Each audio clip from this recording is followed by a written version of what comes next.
आज हम चर्चा करते हैं घड़ी के अगले टॉपिक प्रतिबिंब। क्या? प्रतिबिंब। ठीक है, हमारा टॉपिक तो वही है, क्या? घड़ी। और घड़ी में अपन किसकी चर्चा कर रहे हैं? प्रतिबिंब। ठीक है, घड़ी में किसकी चर्चा करते हैं? प्रतिबिंब। तो आज पहले हम बात करते हैं दर्पण प्रतिबिंब। किसकी? दर्पण प्रतिबिंब। मीन्स आपको कोई बोले कि किसी घड़ी के अंदर 11:05 हो रहे हैं, तो उस घड़ी को यदि अपन दर्पण में देखें तो कितना टाइम नजर आएगा। ठीक है, तो देखिए हम बात करते हैं दर्पण प्रतिबिंब। किसकी? दर्पण प्रतिबिंब।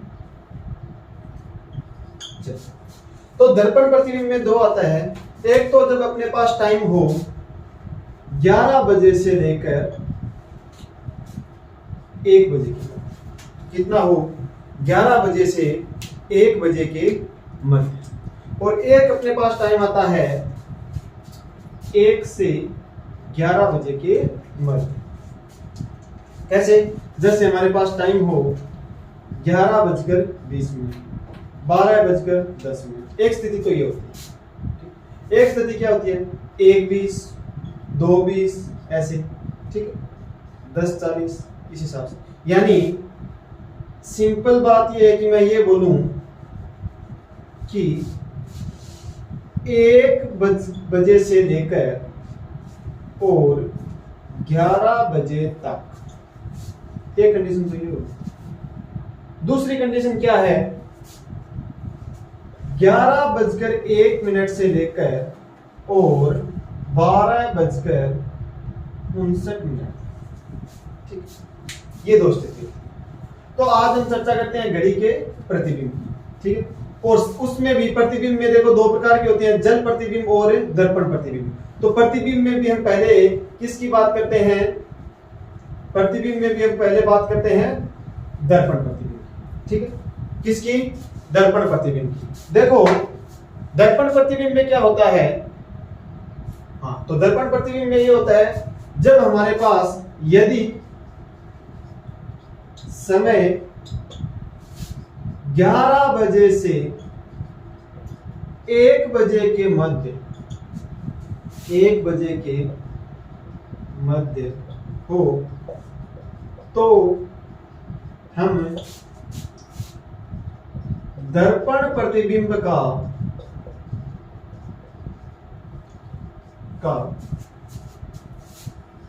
समय ज्ञात करने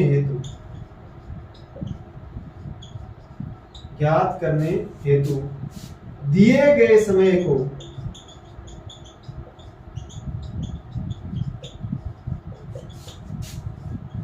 (23:60) में से घटा देते हैं।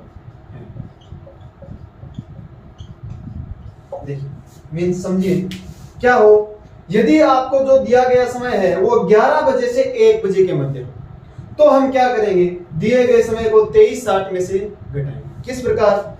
देखिए मान लीजिए कि आपको जो टाइम है वो दिया गया है। क्वेश्चन क्या दिया गया है?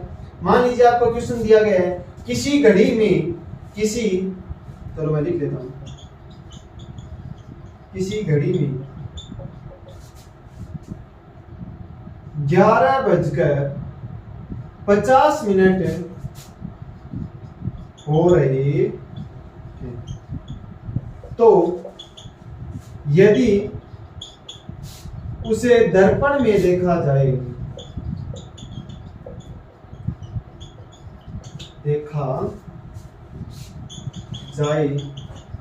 तो क्या समय प्रतीत होगा? प्रतीत होगा मीन्स दिखेगा। ठीक है, क्या क्वेश्चन है? किसी घड़ी में 11:50 हो रहे हैं, तो उसे दर्पण में देखा जाए तो हमें क्या समय प्रतीत होगा? तो मैंने अभी भी क्या बताया, यदि आपको दिया गया समय 11 बजे से 1 बजे के मध्य हो, तो हम कितने में से घटाएंगे? 23:60 में से घटाएंगे। कितने में से? 23:60 में से घटाएंगे। तो देखो मैं क्या करूंगा, 23/60 में से कितना घटा दूंगा? 11/50 घटा। 23/60 में से कितना घटा दूंगा? 11। तो देखो 10 और कितना हो गया अभी? तो हम यदि दर्पण में देखेंगे तो हमें कितना टाइम है वो दिखाई देगा, 12:10। कितना दिखाई देगा अभी? 12:10। ठीक है, क्लियर है सभी? अब एक कंडीशन और आती है क्या, यही यदि आपको टाइम दिया हुआ हो 1 से 11 के बीच, ये तो क्या था 11 से 1 के बीच, एक कंडीशन आती है आपको टाइम दिया हो 1 से 11 के बीच, 11 से 1 और 1 से 11। तो देखिए अपन क्या करते हैं, यही लिखते, यदि समय 1 बजे से 11 बजे के बीच के मध्य हो तो हम दर्पण प्रतिबिंब का समय ज्ञात करने हेतु दिए गए समय को 11:60 में से घटा देते। कितने में से?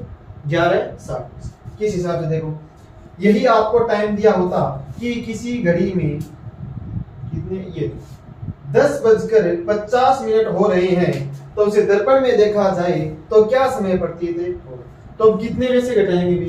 11:60 में से। कितने में से घटाएंगे? 11:60 में से घटाएंगे।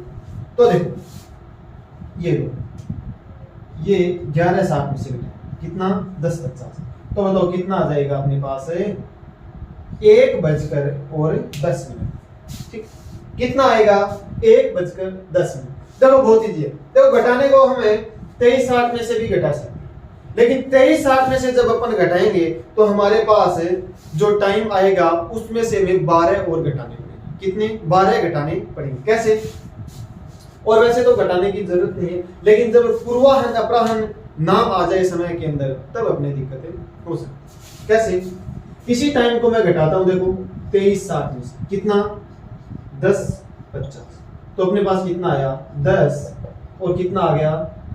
ये 13:10। और 13 हमें पता है 12 के बाद कितना था? 13। यानी घड़ी में अपन नॉर्मली टाइम देखते हैं तो कितना आता है? 12 तक। 12 के बाद वापस कितना? 1। ट्रेन टाइम कितना? 13। 12 के बाद कितना? 13। तो 13 को अपन 1:10 ही तो बोलते हैं। कितना? 1:10। ठीक है, कितना हो गया अभी? 1:10। अच्छा, अब ये समय पूछता है तो देखो अपन इस हिसाब से निकाल सकते हैं। अब मान लो 13 आ गया तो 13 की जगह अपने 1 लिख दो, 14 आ गया तो 14 की जगह 2, 15 की जगह 3। यानी जो टाइम आए उसमें से 12 घटा दो बस। कितने घटानी है आपको? 12 घटानी है, और आप समय को 23/60 में से घटा सकते हैं। बहुत इजी टॉपिक है, बस इतना ध्यान रखना है कि जो टाइम आए आप एक संख्या याद रखिए कि दर्पण प्रतिबिंब पूछे तो हमें 23/60 में से ही घटाना है। कितने में से घटाना है अभी? 23/60 में से। दर्पण प्रतिबिंब यदि पूछे तो हमें कितने में से घटाना है? 23/60 में से घटाना है। और जो उत्तर आए वो यदि 12 से बड़ा हो, 12 से क्या हो? बड़ा हो, तो उसमें से 12 घटा देते हैं। ठीक है, जो समय आए वो यदि 12 से बड़ा हो तो उसके अंदर 12 घटा देना है, और यदि 12 से छोटा हो तो एज इट इज लिख देना है। ठीक है, ये हमारा दर्पण प्रतिबिंब। क्या? दर्पण प्रतिबिंब। घड़ी से संबंधित दर्पण प्रतिबिंब के जो क्वेश्चन बनते हैं उनमें यह है कि दर्पण प्रतिबिंब आपको पूछा जाए तो दर्पण प्रतिबिंब के समय को हम 23/60 में से घटा देते हैं, और घटाने के बाद प्राप्त समय यदि 12 से बड़ा हो तो उसमें से 12 घटा देते हैं, और यदि 12 से छोटा हो तो एज इट इज, या 12 से छोटा या 12 के बराबर हो तो एज इट इज लिख देते हैं। ठीक है, आज की क्लास में इतना ही, बाकी चर्चा करते हैं हम अपनी अगली क्लास में। धन्यवाद, बेस्ट ऑफ लक।